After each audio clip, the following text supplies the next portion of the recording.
अस्सलाम वालेकुम एवरीवन, मैं हूं मोहम्मद तलहा और आप लोग देख रहे हैं तलहा स्पेस एकेडमी। आज एक और सिंपल मशीन कवर करने वाले हैं हम लोग। और वो सिंपल मशीन बहुत ही ज़्यादा कॉमनली इस्तेमाल होती है, यकीनन आप लोगों ने देखी होगी। और उस मशीन का नाम है स्क्रू जैक। ठीक है ना, ये हमारी आखिरी सिंपल मशीन है जो इस चैप्टर के अंदर हम लोग समझ रहे हैं, फिर इंशाल्लाह इसके न्यूमेरिकल को सॉल्व करेंगे। सो स्क्रू जैक एक ऐसी सिंपल मशीन है जिसका काम है हैवी ऑब्जेक्ट्स को लिफ्ट करना। ठीक है, स्क्रू जैक बहुत ही सिंपल सी मशीन है और इसका काम है हैवी ऑब्जेक्ट्स को लिफ्ट करना। और commonly it is used for lifting cars या हैवी ऑटोमोबाइल्स। बस हो गई, ट्रक हो गया, सुजुकी हो गई, या हमारे पास हाई रूफ या कार, कोई सी भी ऑटोमोबाइल वगैरह, इसको लिफ्ट करने के लिए हम इस्तेमाल करते हैं स्क्रू जैक को। ठीक है, ज़रूर अगर कभी आप लोगों ने नहीं देखा तो टायर अगर पंचर वगैरह हो जाता है तो नोट करना कि गाड़ी को फिर लिफ्ट करना होता है थोड़ा सा ना टायर को निकालने के लिए, तो जो फिर इस्तेमाल की जाती है वहाँ पे सिंपल मशीन वो स्क्रू जैक ही है। हालांकि जैसा हम लोग स्क्रू जैक को पढ़ेंगे, स्क्रू जैक अब ऐसा नहीं है, अब तो बहुत ज़्यादा बेहतर हो गया है, बहुत ज़्यादा मैकेनिकल एडवांटेज उसका बढ़ गया है, लेकिन बहरहाल कॉमनली उसको अभी भी स्क्रू जैक ही कहा जाता है। स्क्रू जैक क्या है? बेसिकली एक लॉन्ग स्क्रू रॉड होती है, एक स्क्रू है बहुत लंबा सा, एक मतलब स्ट्रॉन्ग और लंबा सा स्क्रू है जो पास हो रहा होता है एक थ्रेडेड ब्लॉक से बी से, और उसी से जुड़ा होता है एक हैंडल, जिसको फॉर एग्जांपल आप एच से भी जाहिर कर सकते हो। जो ब्लॉक है, ब्लॉक यानी कि कोई फ्रेम वगैरह होता है जिसमें से वो स्क्रू गुजर रहा होता है। ठीक है जी, दिखा भी देते हैं पहले। इस किस्म का मामला है। देखो अभी हमारे पास क्या आ गया, अभी हमारे पास आ गया एक लॉन्ग स्क्रू, ये आ गया हमारे पास एक लॉन्ग स्क्रू, और ये जो लॉन्ग स्क्रू है वो गुजर रहा है एक थ्रेडेड ब्लॉक में से। ये जो है ना, ये बी है, और यही इसी को हम क्या कह रहे हैं, ब्लॉक। इसमें थ्रेड्स होते हैं, थ्रेड्स यानी कि उर्दू में कहते हैं चूड़ियाँ। स्क्रू वगैरह के अंदर आपने देखा होगा थ्रेड्स बने हुए होते हैं, उर्दू में चूड़ियाँ कहते हैं। तो ये इसमें से गुजर रहा होता है, उसकी चूड़ियों में से गुजर रहा होता है। ठीक है जी। अब दो चीज़ें और हैं, एक यहाँ पे लगा हुआ है हैंडल, जिसको लेट से हमने ऐसे जाहिर करा, और फिर हम क्या करते हैं बेसिकली, कार को अगर लिफ्ट करना है तो ये जो हिस्सा है ना, ये कार के किसी हिस्से से टिका देते हैं, मतलब कि कार का कोई हिस्सा इधर कहीं पर आ रहा होता है। फिर हम क्या करते हैं, हम यहाँ से हैंडल को घुमाते हैं, तो हैंडल को घुमाने की वजह से स्क्रू ऊपर जाता है, और स्क्रू ऊपर जाने की वजह से ये पूरा का पूरा जो ब्लॉक है ये ऊपर जाता है। तो कार का एक हिस्सा यहाँ पर टिका हुआ होता है, तो जब स्क्रू ऊपर जाता है तो ये हिस्सा भी ऊपर जाता है, तो नतीजे में क्या होता है, जो गाड़ी होती है वो लिफ्ट हो जाती है। तो ब्लॉक का काम यही है कि ब्लॉक जो है वो गाड़ी के किसी एक मजबूत हिस्से पे हम टिका देते हैं, मतलब गाड़ी इसके ऊपर आ जाती है, इसको नीचे को टिका देते हैं। जब हैंडल को गोल घुमाते हैं तो ब्लॉक और स्क्रू ऊपर की तरफ चला जाता है, और इजीली जो है वो गाड़ी लिफ्ट हो जाती है with the help of screw Jack.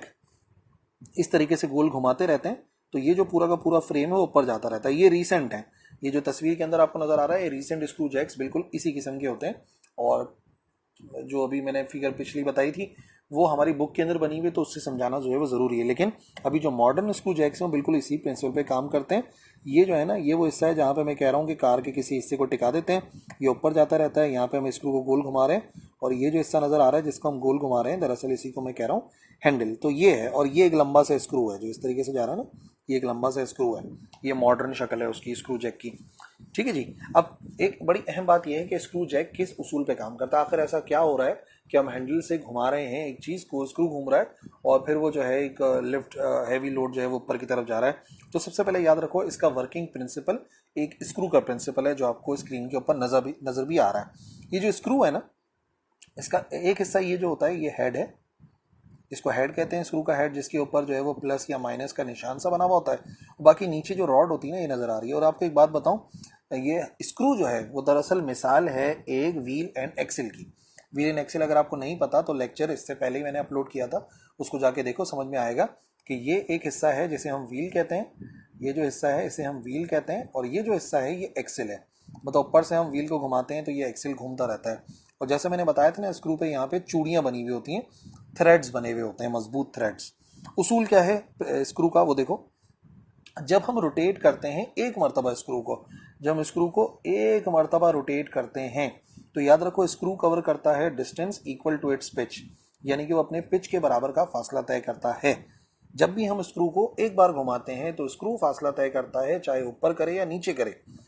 ठीक है, वो तो जाहिर सी बात है, हम स्क्रू को टाइट कर रहे हैं, लूज कर रहे हैं, एक अलग बात है, लेकिन वो फासला कितना तय करता है, वो फासला तय करता है अपनी पिच के बराबर।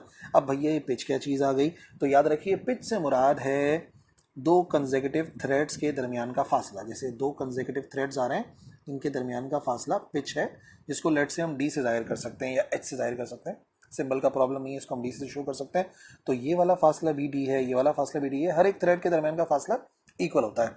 तो कहने का मकसद ये है कि जब हम स्क्रू को एक मरतबा रोटेट कराते हैं तो स्क्रू इतने फासले पर या तो ऊपर चला जाता है या तो नीचे चला जाता है। तो ये एक हर स्क्रू का उसूल है, और इसी स्क्रू के उसूल के ऊपर हमारा स्क्रू जैक भी काम करता है। बस उसके अंदर लगा हुआ स्क्रू जो है वो अच्छा खासा बड़ा स्क्रू है और स्ट्रांग भी है। ठीक है भाई, अब इसी उसूल के ऊपर जब स्क्रू जैक को समझेंगे तो याद रखो, जब हम इसको एक बार गोल घुमाएंगे, जब हम हैंडल को एक बार गोल घुमाएंगे तो हमारा स्क्रू फासला तय करेगा अपनी पिच के बराबर। पिच का मतलब हो गया दो थ्रेड्स के दरमियान का फासला। ठीक है जी। तो फॉर्मूला ड्राइव करने के लिए हमें ऑलरेडी पता है, जब भी हम मैकेनिकल एडवांटेज का फॉर्मूला ड्राइव करते हैं तो एक ही रिलेशन है, वहां से हमें स्टार्ट करना पड़ता है। इनपुट बराबर होता है आउटपुट के, हमेशा हम लोग इसी से स्टार्ट कर रहे हैं। और तरीकेकार ये है कि इनपुट की वैल्यू निकालो, आउटपुट की वैल्यू निकालो, यहाँ पे पुट करो, आंसर आ जाएगा। अब in case of screw jack input क्या है, आखिर हम क्या इनपुट देते हैं स्क्रू जैक को? तो आप कहोगे स्क्रू जैक के ऊपर हम एफर्ट लगाते हैं, हम इस हैंडल को गोल घुमाते हैं। ठीक है, हम एफर्ट लगाते हैं और इस हैंडल को गोल घुमाते हैं। तो एफर्ट लगा के हम रोटेट कराते हैं, कितना फासला तय कराते हैं? रोटेशन ऑफ हैंडल, हम जो है वो हैंडल को रोटेट कराते हैं। ये हमारा काम है जो इनपुट करते हैं हम स्क्रू जैक के ऊपर। ठीक है जी। हम नहीं उठा रहे कार को, हम नहीं उठा रहे, ये बात याद रखो, हम सिर्फ हैंडल को गोल घुमा रहे हैं। तो एफर्ट को हमने पी से शो करा, और एक रोटेशन ऑलरेडी मैं समझा चुका हूं, जब भी कोई बॉडी एक बार रोटेट होती है तो वो फासला तय करती है इतना जो मैंने गोल घुमाया। अगर मिसाल के तौर पे ये फासला आर है तो ये जो फासला होता है ये सर्किल का सरकमफेरेंस कहलाता है, और सरकमफेरेंस का एक सिंपल सा फॉर्मूला होता है 2πr। याद रखिए, जो पूरा गोल घुमाते हैं हम तो उस फासले को कहते हैं सरकमफेरेंस। ठीक है, तो लेट से इसका जो रेडियस है उसको कैपिटल आर से जाहिर कर देते हैं, हैंडल के रेडियस को। ये हो जाएगा 2π कैपिटल आर, और आर आपने याद रखना है, what is R, where R is equal to the length of tommy bar. ये जो बार है ना जिससे गोल घुमाते हैं इसको टॉमी बार बोलते हैं। इन शॉर्ट आप समझ लो जो हैंडल की लेंथ है। ठीक है, लेकिन इसको टॉमी बार कहते हैं। ये एक नया वर्ड आ गया आप लोगों के लिए। ये जो हैंडल है ना जिसको हम गोल घुमा रहे हैं, ये पूरा का पूरा जो गोल घूमेगा तो ये अपनी लंबाई के मुताबिक गोल घूमेगा, और आर जो है वो लेंथ ऑफ टॉमी बार है, और उसको रेडियस भी कहलाएगा इसी सर्किल का, जिस सर्किल के अंदर हम इस हैंडल को गोल घुमा रहे होते हैं।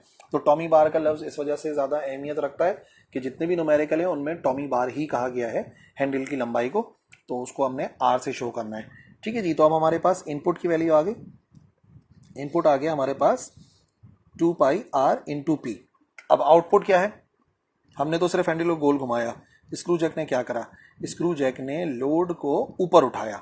कितना ऊपर उठाया है भाई? एक मरतबा अगर हैंडल को गोल घुमाएंगे तो स्क्रू कितना ऊपर जाएगा, या स्क्रू कितना नीचे जाता है? वो जाता है उसकी पिच के बराबर। जो भी मैंने आपको समझाया उसूल स्क्रू के काम करने का, तो फासला तय होता है पिच के बराबर। तो लोड को तो हम W से शो करते हैं, यहाँ पे नज़र भी आ रहा है, हमने वेट यहाँ पे रखा हुआ है जो कि ऊपर की तरफ जाएगा जब हम स्क्रू हैंडल को घुमाएंगे। और वो कितना फासला तय करेगा? अगर मैं एक रोटेशन दे रहा हूँ जिसको मैंने 2πr लिखा है, तो पिच के बराबर का स्क्रू ऊपर जाएगा, और पिच को हम शो कर रहे हैं D से। H से भी कर सकते हैं, D से भी कर सकते हैं, जो सिंबल मैंने यूज़ करें वो मैंने यूज़ करें बस। सो आउटपुट का क्या फॉर्मूला हो गया? आउटपुट आ गया W इंटू डी के। लेट से इक्वेशन नंबर 3। तो अब मैंने बताया मैकेनिकल एडवांटेज का फॉर्मूला ड्राइव करना है तो आउटपुट और इनपुट की मदद से ही करते हैं। ठीक है जी। तो इनपुट और आउटपुट की जो वैल्यूज़ हैं दोनों फॉर्मूलों की, उसको रख देते हैं इक्वेशन नंबर 1 में। पुटिंग इन इक्वेशन नंबर 1, तो इनपुट क्या था? इनपुट था P इंटू, और हमने एक बार गोल घुमाया 2πr इज इक्वल टू, आउटपुट था W इंटू डी हमने पिच को शो किया था, H से भी शो कर सकते हैं, बार बार बता रहा हूँ, कंफ्यूज नहीं होना। W अपॉन P को अलग करो क्योंकि हमें मैकेनिकल एडवांटेज निकालना है। P इधर मल्टीप्लाई से चला गया डिवाइड में, और D इधर जाके डिवाइड हो जाएगा, तो ये हो गया 2πr ओवर D। और ये जो लिखा हुआ है W अपॉन P, हम जानते हैं ये होता है मैकेनिकल एडवांटेज, जिसका फॉर्मूला हमारे पास आ गया है 2πr ओवर D। ठीक है जी। तो अब अगर आप देखो तो mechanical advantage of screw jack दो फैक्टर्स पर डिपेंड कर रहा है।